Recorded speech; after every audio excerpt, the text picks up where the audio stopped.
So my name is Teresita Blanco, the Artsy Sister, and today we're ranking video game bosses that when they first introduced they're very weak, but then they either evolve into the final boss or a very annoying optional boss. So the first one on the shopping block is Ansem.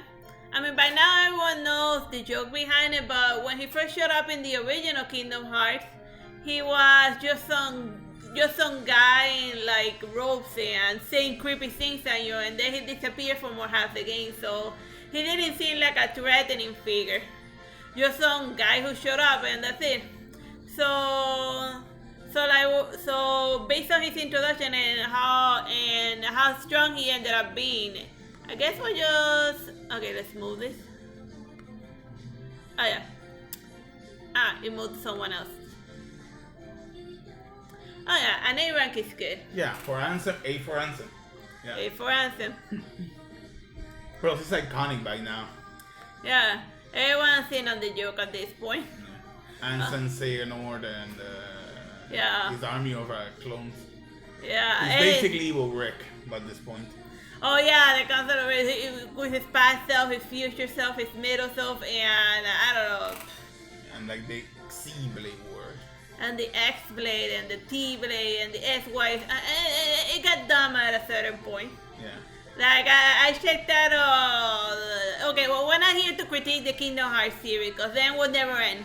Okay, the next one is Bowser from one of the Paper Mario ones. That was it, right? No, it wasn't Paper Mario's Super Mario 3D World. That one. That the first boss fight with Bowser is just the iconic one from Super Mario 1, and then he gets a Cat Mario star, and then that's when it becomes a problem. Alright, so Bowser, B for Bowser. Okay, are you just gonna match them with No. No, alright, fine. Alright, we'll put him at an A. Okay. I just put him at a B. He's just basically a giant cat dragon turtle. Yeah, it's Cat Dragon Turtle. I mean, Ansem is more stronger than Bowser. Right, I would like to see a matchup of that. Just, yeah, but Ansem just doesn't want to die. Well, Bowser, like... the Bowser is also immortal, practically. Yeah, they're both practically immortal. Mm-hmm. Yeah. Okay, so they're both A tier. Mm-hmm. Alright, the next one is Robotnic from Sonic Mania. So basically, he appears like the regular Robotnik you can easily defeat until he gets in the Chaos Emerald, then he starts warping time and space, and he becomes an extremely powerful optional boss at the end. And this is Robotnik, not Eggman, by the way. In Sonic Mania, they separate between Eggman and Robotnik, and they have Eggman fighting Robotnik even though they were the same entity originally. Yeah, but strength-wise, I don't think he's stronger than Cat Bowser or Ansem. Yeah, you do need to go Super Saiyan to fight him, so that makes him as strong as Frieza, I guess. Yeah. Like, I don't think Frieza can defeat Bowser. Yeah. It depends which rendition of Frieza. I mean, Bowser can destroy entire planet. We're getting a little bit sidetracked. Yeah. We're just working out the power displayed in the video games. And Frieza doesn't qualify for the list because Frieza has always been a threat from beginning to end, even in his weaker forms. Yeah. Like, he projected strength from beginning to end. Plus, if you go by video game Frieza, he can be defeated by Yamcha, so let's stop talking about Frieza. Yeah. Okay, the next one is eidengard from Fire Emblem. So, like, when she's first introduced in the video game, she's just like another... by the way, spoiler alert if you haven't played it. Spoiler. She's introduced as, like, this random student that's getting attacked by some bandits. So then she appears as your typical damsel in distress. But then eventually, as the game progresses, she eventually gigantamazes into a dragon. Not the strongest dragon, mind you. I mean, I'm certain that Robotnik could defeat eidengard. But still, she gets introduced as a weak character. And it turns out to be one of the final bosses. See? Yeah. I will put her on an E for eidengard, but there's no E ranking. Alright. Next boss in the shopping block. The next person that we're ranking is Gemma from Bloodborne. Like for the entire game, it's like you think like he's just a nice little man on a wheelchair, you know, helping and then you read the weapon lore and you find out this old man is out of his mind. Yeah, like he gets out of his chair and then he like goes to cut off your head because you didn't allow him to. He goes to cut off your head because you didn't let him cut off your head because he called it a mercy, but then I didn't accept his mercy, quote unquote, because it'd be like a lot of weird things are happening in Blood, but what if he just flat out decapitates me and then he says like game over or something? Like, I don't trust him. I should say game over, you idiot. Game over, you idiot. So yeah. Gemma has a lot of maneuverability and he's a strong hunter, beast hunter. But will he be strong enough to? No, but can Mario? But he's still within the realms of possibility. Like I don't think he could defeat Ansem or Cat Bowser. Cause you know a couple of good hits and he lays him flat. No, who's stronger, the Moon Presence or Bowser? Oh, like in terms of raw power. Yeah, I think that. Well, it depends. Well, Bowser would need to the 3/3 umbilical cord, otherwise he wouldn't be able to defeat the Moon Presence. Well, maybe he gains magic from a star that allows him to perceive it. I mean, there are other ways of gaining insight. How many eyes on the inside does Bowser have? Whatever. Yeah, okay, Game or B. Yeah. Because I think he can defeat Eidengard, cause, you know. No. I'm pretty sure he can defeat Eidengard, no problem. Yeah. Okay, the next one is the president of Panam from Just Cause 2.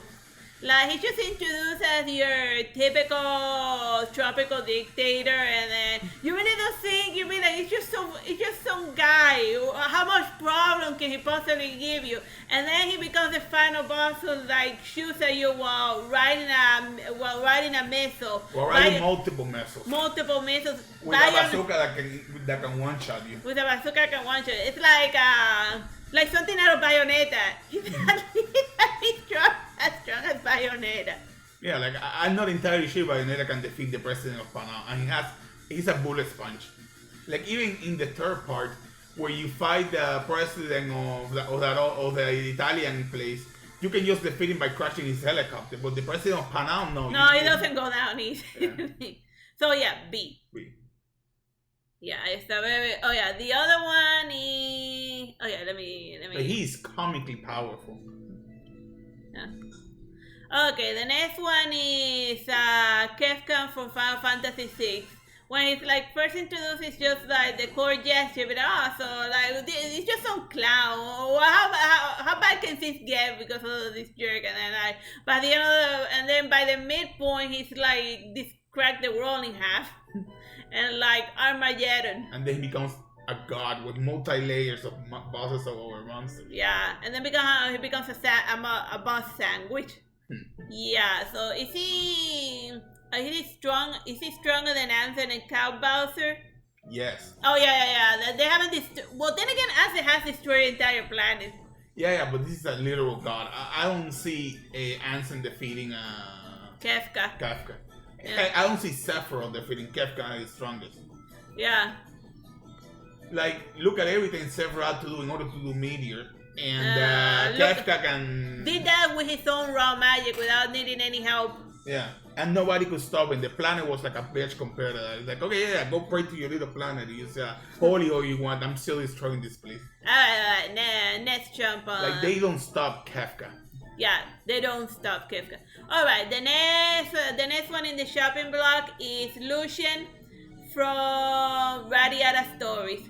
Well, the joke about Lucian is that in their world, there's a cycle that when the black dragon is reborn, he does a hard reset on the world, and then he gets replaced by the golden dragon, who then does a hard reset on the world. But then Lucian, he didn't wanna, he liked the humans, so then he tried to kill the reincarnation of the golden dragon in order to save the world from being destroyed. So even though in the previous cycle he had destroyed the entire world already. So he's a deity level doing hard resets on the world. But when you first meet the guy, he's just the castle librarian. When you try to fight him, he calls the guards. You don't even fight the guy. So you may think, oh, this guy's like a pushover. So like, well, what? But then he's revealed to be the final boss. And for that matter, the gold dragon is also a pushover until he becomes the gold dragon. Yeah. That chick with the axe, I keep forgetting her name. Man, how can we forget the name of the main romantic interest? It's been a while since we played that game. I remember the name of the main character. He's called Jack Russell. Yeah, they say it a lot, but I don't remember the name of the chick. Yeah, with the axe. Yeah. I remember her attack because she once shot you with that wild pitch. Well, the point is illusion. It goes from being the librarian to being an oldest to being like the god. Who does a hard reset on the world. Yeah, it's at the same level of Morgan Freeman being the concierge that cleans the place, but he's also God. Yeah, okay, so... Lucian. But then again, if it's fought, he can be defeated by four normal guys. Yeah, by four normal guys and a chick with an axe. B, yeah. He's only very powerful under very specific circumstances. Yeah, if he gets to finish his spell, like they had to defeat him before he resetted the world. Before he does the thing. Alright, the other one is the guy from Majora's Mask. The Skull Kid. Skull Kid. He's first introduced in Ocarina of Time. Ocarina of Time as just like some random NPC that says a couple of creepy lines, but then in the second game he comes at you and like kills you. No, maybe. And even when you fight him, you think it's a minor boss until the part where he uses the Sephiroth meteor on you. Yeah. Like he brings down the moon and it takes like 4 guardians to destroy it. To like stop the moon from crashing. So yeah. They have Sephiroth level, world destroying level. Okay, so but is he stronger than Kefka? Nah. I'm not entirely sure. I mean the mask itself is extremely powerful. The kid he's not really that strong. Yeah. He's only strong because of the mask. Well, it's like saying that Kefka's only strong because he has magic. Yeah, you're right. Yeah, it's as much a part of him as, you know. Of course, you take the magic from anyone, and and then you can just hit him a couple of times, but you know. You can separate the power from the... You can separate the magic from the magic user. Yeah, or the magical mask from, like... Well, Skull Kid isn't powerful, isn't more powerful than time magic, because that's how you fight him, by getting caught in a Groundhog Day type of loop. Yeah, okay, so, but is Kefka immune to time magic? Yes, he is. If you use Stopra or slow on him, he says immune. Alright. So yeah, so Skull Kid is weaker than Kefka. That puts him at an A rank.